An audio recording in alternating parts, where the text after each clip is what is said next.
Welcome everyone to another League Starter build guide. Harvest is upon us, which means it's time to plan out an easy and fun build to begin this new league, or at least that's how I build my league starters. And to continue the trend of playing shadow based starters for the third league in a row, we're gonna be doing some poison Cobra Lash shenanigans as an assassin. Before we continue, two things. First, if you are new around here, be sure to subscribe to the channel, otherwise a rating and a comment helps spread the video to the masses. Secondly, from this point onwards, all thumbnails related to Harvest League are going to have some sort of farming related reference. Thanks for your understanding. Anyways, coming back to the topics at hand, the concept of this starter is quite simple: a poison Cobra Lash with claws as an assassin. We're gonna do this because poison builds tend to be relatively easy to gear and play with, plus we're gonna use claws, which also make this even easier to gear up. Since we're playing as an assassin, we get more poison goodies alongside elusive on crit and power charges. It all synergizes, and that's going to make our starter even more enjoyable to play with.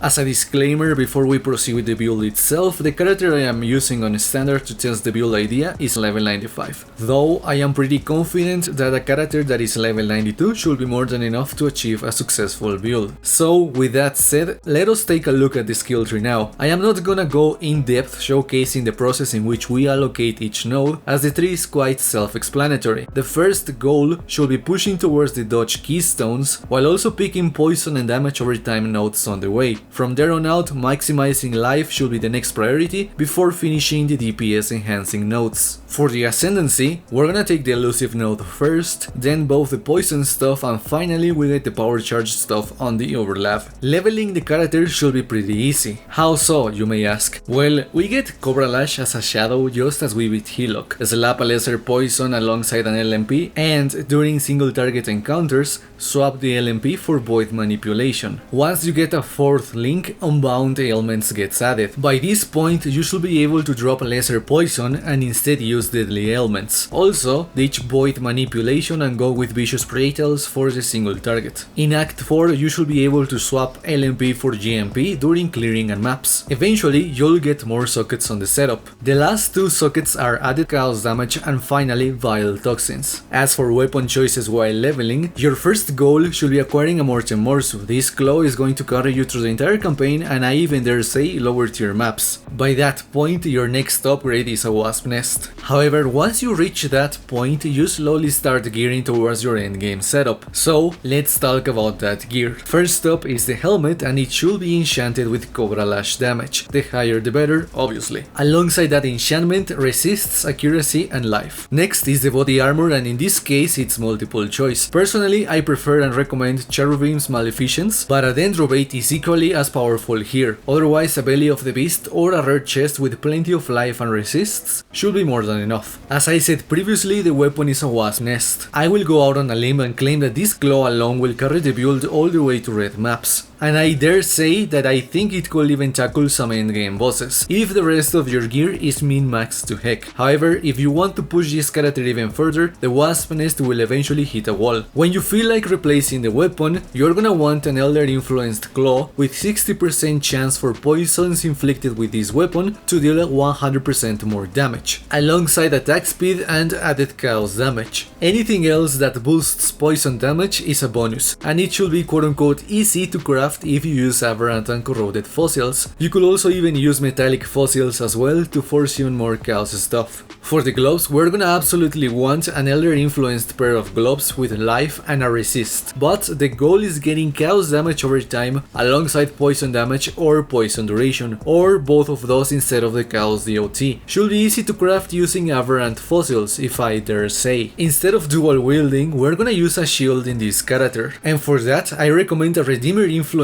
shield with 2 minimum frenzy charges alongside life and resists. Now, this sounds a bit expensive and a bit too optimistic for a starter build. The thing is, we don't really need anything alongside that, but an open prefix to craft fees as extra chaos, which shouldn't be hard to acquire. The amulet can be either an Elder or a Hunter influenced amulet with life, resists and chaos damage over time. However, you can also go with gain non-chaos as extra chaos and crit chance. The amulet needs to be anointed with Dear security techniques, and if possible, it needs to have reduced mana cost of skills or a minimum frenzy charge as possible crafts, depending on the available mod slot. I recommend using a strength focused base, because we're gonna need at least 120 strength in total for this character. One of the rings is going to need Despair on hit alongside life, resists, and if possible accuracy, otherwise we need to craft reduced mana cost of skills on this one. The other ring needs resists, life, and either it gets crafted with an essence of delirium for poison damage or is hunter influenced for poison damage and poison duration. It also needs to be crafted with either reduced mana cost of skills or a minimum frenzy, depending on the craft of the amulet. For the boots, we need as much resistances as possible alongside life, movement speed, and strength. Finally, the belt is Stygian Vice with life, resists, strength, and an open prefix to craft increased damage. In my case, I was using a hunter influence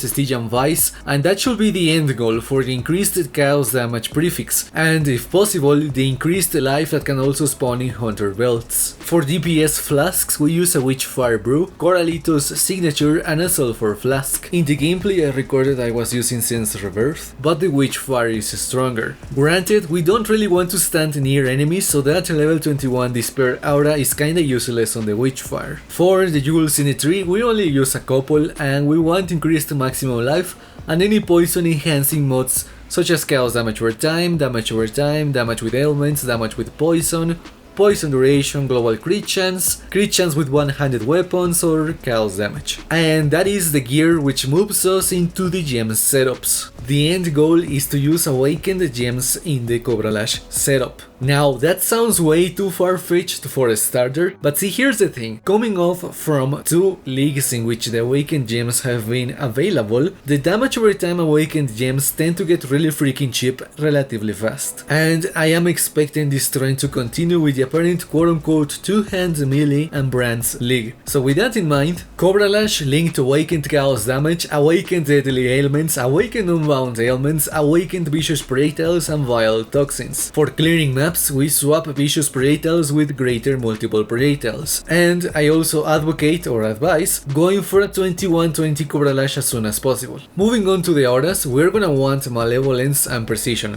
However, if you can achieve enough accuracy without requiring to level precision that much, you can socket a Herald of Agony and support the 3 auras with an Enlighten. This setup alongside the reduced mana cost should be easy to sustain and not problematic at all. Now for the rest of the gems, those with a keen eye will probably noticed by now that I am casting 2 Wither Totems and an Ancestral Protector, as I'm kinda abusing the totem limit rules with this concept. With multiple totem support, we get +2 to maximum number of summoned totems. If we didn't have this, Ancestral Protector and Dispel Totem will override each other every time we place either one. However, that +2 allows us to have 3 totems active at all times. This means that we can have 1 Ancestral Protector, which is occupying the regular totem limit slot, and 2 Wither Totems, which are allowed to break the regular totem limit thanks to multiple totem support. So with that out of the way, the spell totem setup is Wither, linked to spell totem, multiple totems, and faster casting. We also want an Ancestral Protector, a Lightning Golem,